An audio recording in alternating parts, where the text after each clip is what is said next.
Hello friends, welcome back to our YouTube channel. आप देख रहे हैं आपका हमारा प्यारा सा यूट्यूब चैनल शिक्षा बोर्ड। इसमें हम कर रहे हैं क्लास 10th का chapter 11 area related to circle. इसका एक्सरसाइज 11.1 का क्वेश्चन नंबर 7 करने वाले हैं हम।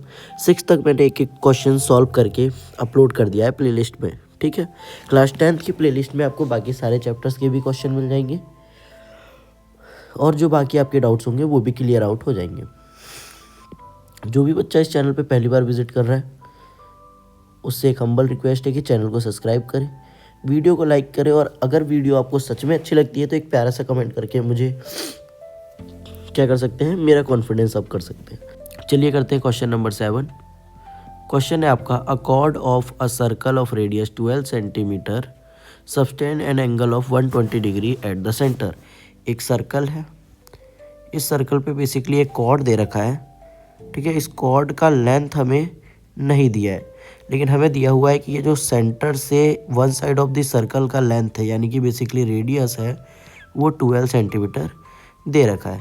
अगर मैं इस कॉर्ड के एंड टू एंड को ज्वाइन करूँ सेंटर से तो ये कह रहा है कि वो जो एंगल बनाते हैं वो बना रहे हैं 120 डिग्री का। यानी कि अगर मैं कॉर्ड से दोनों एंड से एक सेंटर तक लाइन खींचता हूँ जो कि क्या होगा, बेसिकली रेडियस के बराबर होगा, तो वो सेंटर पे 120 डिग्री बना रहा है। ठीक है, हमें क्या बताना है, एरिया ऑफ कॉरस्पॉन्डिंग सेगमेंट। हमें इस पार्ट का एरिया बताना है। तो कैसे बताएंगे, सबसे पहले हमें पता होना चाहिए एरिया ऑफ सेक्टर यानी इस पूरे का एरिया पता होना चाहिए। उसके बाद हमें क्या पता होना चाहिए, एरिया ऑफ ट्राइंगल, जो ये ट्राइंगल बन रहा है ये एरिया पता होना चाहिए। अगर मैं इस पूरे सेक्टर में से माइनस कर दूँ ट्राइंगल का एरिया तो मेरे पास एरिया ऑफ सेगमेंट आ जाएगा। तो देखिए इसको करेंगे कैसे।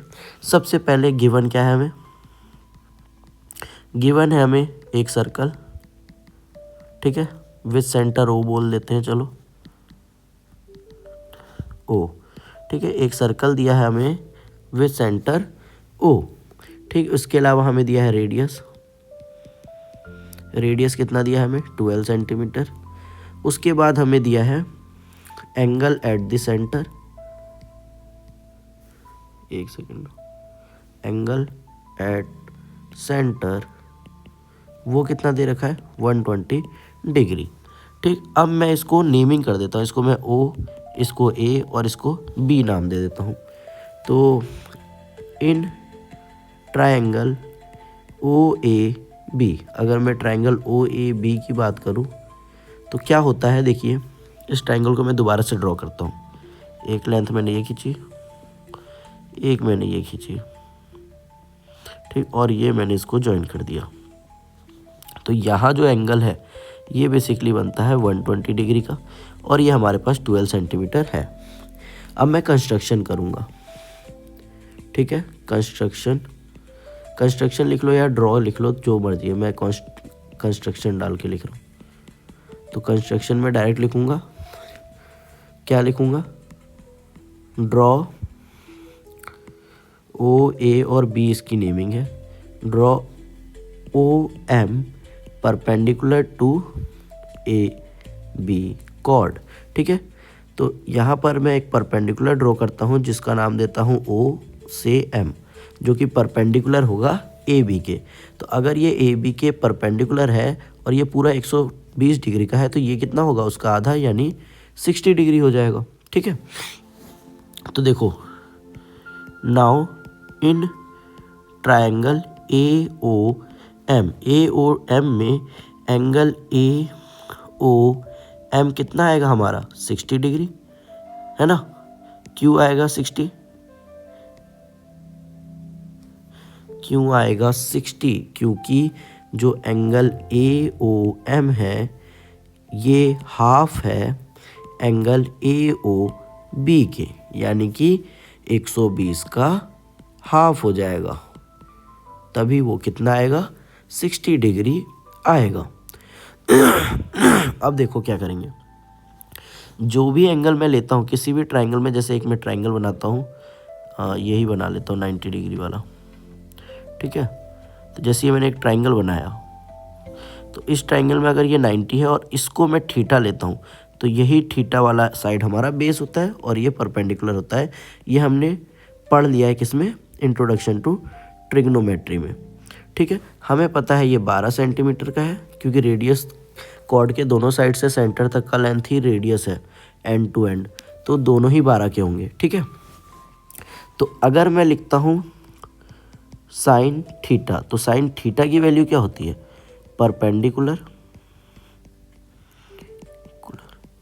अपॉन हाइपोटेनियस, है ना। अब यहाँ पर साइन थीटा क्या है हमारा? साइन 60 हो गया क्योंकि मैं उस एंगल को ले रहा हूँ। और अगर मैंने इसको थीटा लिया तो ये हमारा बेस कहलाएगा।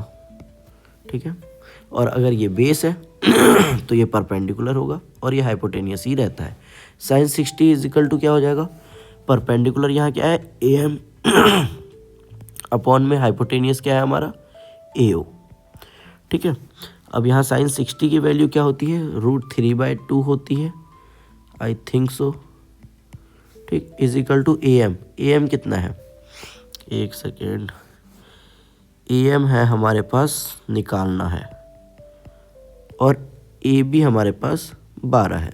तो इसको अगर मैं फर्दर सॉल्व करूं तो ये आ जाएगा 12√3/2 इज इक्वल टू AM, और इस 2 से इसको काटा तो 6√3 इज इक्वल टू AM के बराबर आया। ये अपने आप सॉल्व कर दे रहा है, जो कि मुझे कराना नहीं है। ठीक है, तो ये आ गया 6√3 AM। अब अगर मैं cos थीटा लेता, अगेन अगर मैं दोबारा लूँ cos theta is equal to होता है बेस अपॉन हाइपोटेनियस। ठीक है, इसको पूरा नहीं लिख रहा मैं, बहुत टाइम लग रहा है। ठीक, तो cos कितना है? cos 60 है। cos 60 is equal to base कितना है? अब देखो इसमें बेस है हमारा OM और हाइपोटेनियस तो OA ही है। ठीक है, देख लो फिगर। तो cos 60 की वैल्यू क्या होती है? cos 60 की वैल्यू होती है 1/2, है ना। cos 60 की वैल्यू होती है 1/2 इज इक्वल टू OM हमें दिया हुआ था क्या? नहीं, OM ही तो निकालनी है, और OA हमें दे रखा है 12। तो यहाँ से OM आया हमारे पास 6। क्या मैं इसको डायरेक्ट लिख सकता हूँ? ये 12 इधर जाएगा और डिवाइड होगा तो 6 आ जाएगा। एक और चीज़, इस ट्राइंगल में OM भी मिल गया और AM भी मिल गया, है ना। लेकिन क्या हमें AM चाहिए था? हमें अब निकालना है एरिया ऑफ ट्राइंगल। समझ लो, एरिया ऑफ ट्राइंगल होता है हमारा 1/2 बेस इंटू हाइट, और ये बेस और हाइट के लिए ही हम इतनी मेहनत कर रहे थे। तो यहाँ पर जो आएगा, ये आएगा 1/2 बेस। अब देखो बेस क्या है? AB। बेस क्या है हमारे पास? AB, और हाइट क्या है हमारे पास? OM। ठीक है, यहाँ पर हमारे पास बेस में AB नहीं है, AM है। अब AM जो है ना, ये जो भी हो, इसका अगर 2 टाइम्स करेंगे तो वो AB के बराबर होगा। तो मैं क्या करूँगा? 2 × 6√3 इज इक्वल टू AB। ये मैंने कर दिया। ठीक है, तो ये आया 12√3। AB जो हमें मिला वो मिला 12√3। यहाँ पुट करते हैं 1/2 × 12√3 इंटू OM आया मेरा 6, 2 3 6, तो ये आया 12 12 36, 36√3। ठीक है, ये हमारा एरिया ऑफ ट्राइंगल आ गया। अब मैं निकालूंगा एरिया ऑफ सेक्टर। देखो एरिया ऑफ सेक्टर क्या होता है? एरिया ऑफ सेक्टर सिर्फ फॉर्मूले ही रख रहा हूँ, इज इक्वल टू होता है हमारा θ/360 इंटू πr²।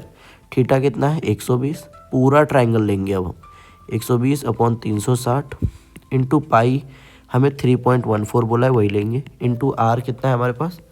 12 × 12। 0 से 0 हो गया, 12 कम 12, 2 12 3 36, 3 आ गया। 3 से इसको काटा तो 4 आ गया। तो यहाँ मुझे मिलता है 3.14 इंटू 4 इंटू 12। ठीक है, 12 2 24, 12 3 36, 12 चौक 48। अगर मैं इसको मल्टीप्लाई करूँ तो ये 48 आ गया। तो एरिया जो आया ये बेसिकली 3.14 इंटू 48 आया सेक्टर का। और हमें ट्राइंगल का क्या मिला? ट्राइंगल का मिला मुझे 36√3। हमें पता होना चाहिए कि √3 की वैल्यू होती है 1.73 और गिवन भी होता है अगर यूज़ करना हो तो तो 1.73 से मल्टीप्लाई करेंगे। ये आ गया हमारा एरिया ऑफ ट्रायंगल। मैंने बताया था एरिया ऑफ सेगमेंट क्या होता है। एरिया ऑफ सेगमेंट जो होता है हमारा वो होता है area of sector minus area of triangle. Area of sector कितना आया 3.14 इंटू 48 माइनस 36 इंटू 1.73। ठीक, इसको अगर मैं माइनस कर दूं तो मुझे आंसर मिल जाएगा। और आंसर मुझे मिलेगा कितना, देखो इसको मल्टीप्लाई करूंगा तो ये आ जाएगा मेरा 150.72। इसमें से माइनस कर देता हूँ 36 इंटू 1.73, ये आएगा हमारा 62.28। ठीक है, इसको माइनस किया तो हमें मिलता है 88.44 सेंटीमीटर स्क्वायर। ये भी एरिया है, ये भी एरिया है, तो एरिया तो स्क्वायर में ही रहेगा। ठीक है, तो मुझे उम्मीद है कि आपको क्वेश्चन समझ में आया होगा, प्रॉपर ढंग से कॉन्सेप्ट क्लियर हुआ होगा। अगर फिर भी कहीं पर डाउट रह जाता है तो आप कमेंट कीजिए ताकि मैं आपको वहाँ एक्सप्लेन कर सकूँ और आपको वीडियो एकदम अच्छे से समझ में आ गया है, परफेक्ट, कोई डाउट नहीं है तो कमेंट में लिख दो जी। Thank you for watching this video.